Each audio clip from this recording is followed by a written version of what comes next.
All India Matua মহাসংঘের পক্ষ থেকে নবম ন্যাশনাল রিং ফাইট চ্যাম্পিয়নশিপ আয়োজন করা হলো এদিন। ঠাকুরনগর ঠাকুরবাড়ি চত্বরে এই রিং ফাইটের আয়োজন করা হয়। মূলত অল ইন্ডিয়া মতুয়া মহাসংঘ এবং ওয়েস্ট বেঙ্গল রিং ফাইট অ্যাসোসিয়েশনের যৌথ উদ্যোগে শনিবার ও রবিবার বড়মা বীণাপানি দেবীর মন্দিরের সামনে এই দিন প্রতিযোগিতায় অংশগ্রহণ করে 120 জন প্রতিযোগী ও প্রতিযোগিনী।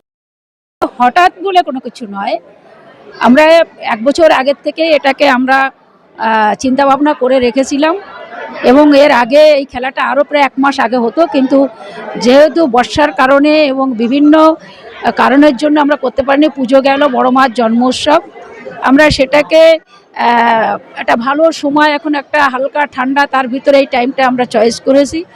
মতো ধর্ম হচ্ছে আধ্যাত্মিক আর জাগতিকের সমন্বয় মতো ধর্ম। একদিকে যেন আমার ধর্ম আছে, তার সঙ্গে ফিজিক্যাল আমাদের বিভিন্নভাবে সামাজিক কাজগুলো করতে হবে এবং খেলাধুলা, মানে খেলাধুলার মাধ্যমে যে কার প্রতিভা লুকিয়ে আছে, আমরা চাই যে এরকম শুধু এই জায়গায় নয়, সারা ভারতবর্ষে আমাদের মতদের ভিতরে এরকম খেলাধুলার মাধ্যম দিয়ে আইন সেল, শিক্ষা সেল, ক্রীড়া সেল, আমাদের গানের প্রতিযোগিতা, এরকম বিভিন্ন কিছু আমরা বিভিন্নভাবে আমরা চেষ্টা করছি চালানো, যাতে যার মধ্যে 100 জন পুরুষ প্রতিযোগী এবং 20 জন মহিলা প্রতিযোগিনী প্রতিযোগিতায় অংশগ্রহণ করেছে। উদ্যোক্তাদের দাবি, দেশের মোট 11টি রাজ্য থেকে প্রতিযোগীরা ঠাকুরনগর ঠাকুরবাড়ির এই চ্যাম্পিয়নশিপে অংশগ্রহণ করে। তাদের থাকার জন্য ঠাকুরবাড়িতে এবং PR ঠাকুর গভর্নমেন্ট কলেজে ব্যবস্থা করা হয়। त्रिनवी ओगले। तुम्हारी उम्र क्या है? 12। कहाँ से आ रही हो? छत्तीसगढ़ से। कितने साल से तुम बॉक्सिंग लड़ रहे हो? ये मेरा फर्स्ट ईयर है। फर्स्ट ईयर है। कौन क्लास में पढ़ रहे हो? 6th। 6th स्टैंडर्ड में पढ़ रहे हो। तुम बोलो कुछ बोलो।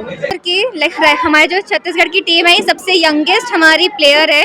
अभी जो ये हमारी 3rd टाइम ये आ रही है टीम, और ये अभी आई है, फर्स्ट टाइम है इसका। 2 দিন ব্যাপী চলা এই চ্যাম্পিয়নশিপের রবিবার শেষ দিন। শনিবার চ্যাম্পিয়নশিপ উপলক্ষে সাধারণ মানুষের যথেষ্ট আগ্রহ দেখা যায়। এই ব্যাপারে ঠাকুরবাড়ির সদস্য মধুপর্ণা ঠাকুর দাবি করেন, মতুয়াদের মধ্যে খেলাধুলাকে আরো ছড়িয়ে দিতে মতুয়া মহাসংঘের এই উদ্যোগ। পাশাপাশি তার দাবি, এতে মেয়েদের মধ্যে আত্মরক্ষার বিষয়টি অনেকটাই ছড়িয়ে পড়বে। অল ইন্ডিয়া মতুয়া মহাসংঘের এই উদ্যোগকে সাধুবাদ জানিয়েছেন মতুয়া পক্ষ থেকে সাধারণ মানুষ সকলে।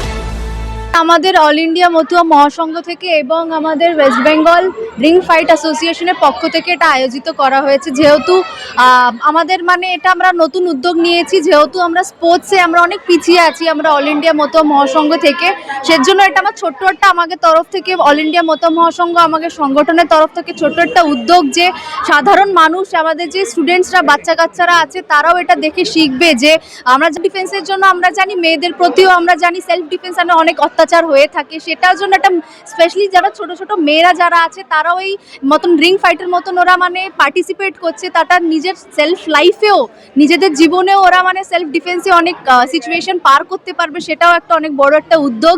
এটা একটা মেসেজ আমাকে অল ইন্ডিয়া মতুয়া মহাসংঘ থেকে কি করে আরও যে প্রবলেমসগুলো আসবে সেগুলো কি করে ফেস করা হয়।